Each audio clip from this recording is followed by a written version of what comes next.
जब हम सूर्य नारायण भगवान को अर्घ देते हैं, जल चढ़ाते हैं, तो वो जल पृथ्वी पर जब गिरता है तो उसके छींटे हमारे शरीर पर लगते हैं। क्या वो ठीक है? क्या वो श्रेष्ठ है? शिव महापुराण की कथा कहती है, जब हम सूर्य को अर्घ देते हैं, सूर्य को जल चढ़ाते हैं, वो पानी जब पृथ्वी पर गिरता है, उसके छींटे हमारे शरीर पर लगते हैं, तो वो श्रेष्ठता का भाव निर्मित करते हैं। वो गलत नहीं हो सकता। कारण अब वो भी समझ लीजिए। अब सूर्य नारायण भगवान को आप जल चढ़ा रहे हो तो छींटे नहीं लगे, उसके लिए क्या स्टूल पे चढ़ के चढ़ाओगे कि कुर्सी पे चढ़ के चढ़ाओगे? अरे बोलो तो सही।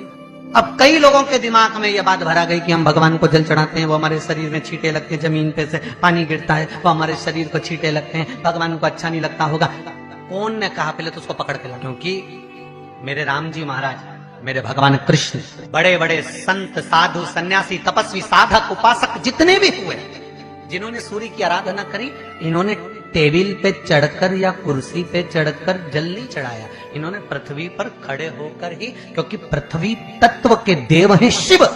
जब हम मृत्यु लोक पर खड़े होकर, पृथ्वी पर खड़े होकर भगवान शंकर भाग पृथ्वी तत्व को धारण कर कर जल को हाथ में लेकर जब समर्पित करते हैं, और जो जल नीचे गिरता है वो शरीर पर अगर लगता है तो हमको उसका आशीर्वाद ही प्राप्त होता है, दोष नहीं लगता। पर लोगों ने इसको विपरीत कर दिया। कि कौन ने विपरीत करा? कई लोगों ने इसको विपरीत कर दिया। कौन ने विपरीत करा? तो जो दूसरे धर्म के लोग होते हैं, जिनको हिंदू धर्म से नफरत होती है और जो हिंदू धर्म की पूजन, सेवा, अर्चना को समाप्त करना चाहते हैं, वो धीरे धीरे धीरे धीरे कहने लगे कि सूर्य को जल चढ़ाओगे तो शरीर में लगेगा, शरीर में लगेगा तो दोष लगेगा। इसको कह कहकर घर घर में सूर्य को जल चढ़ाना लोगों ने बंद कर दिया कि आप जल चढ़ाएंगे तो दोष लगेगा, शरीर पे छींटा लगेगा, शरीर को ऐसा लगेगा।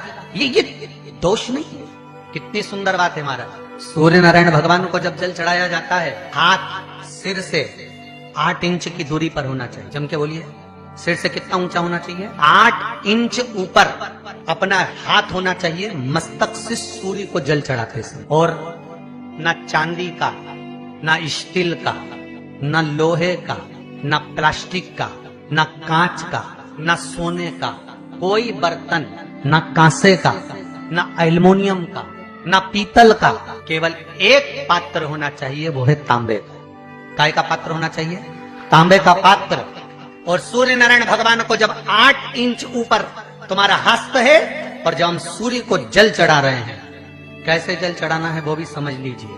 अगर कोई कैंसर का मरीज है, जिसके चेस्ट में कैंसर आ गया हो, लेफ्ट में, राइट में कहीं पर कैंसर आ गया हो, या कोई गठान आ गई हो, तो महाराज आप जल चढ़ाते समय उस जल की धार को सूर्य भगवान को जब चढ़ा रहे हो, तो धार आपकी गठान की ओर जाना चाहिए, जिससे सूर्य की किरण उस जल में से आपके उस स्थान पर पड़े, उस जगह पर पड़े जहां पर गठान है।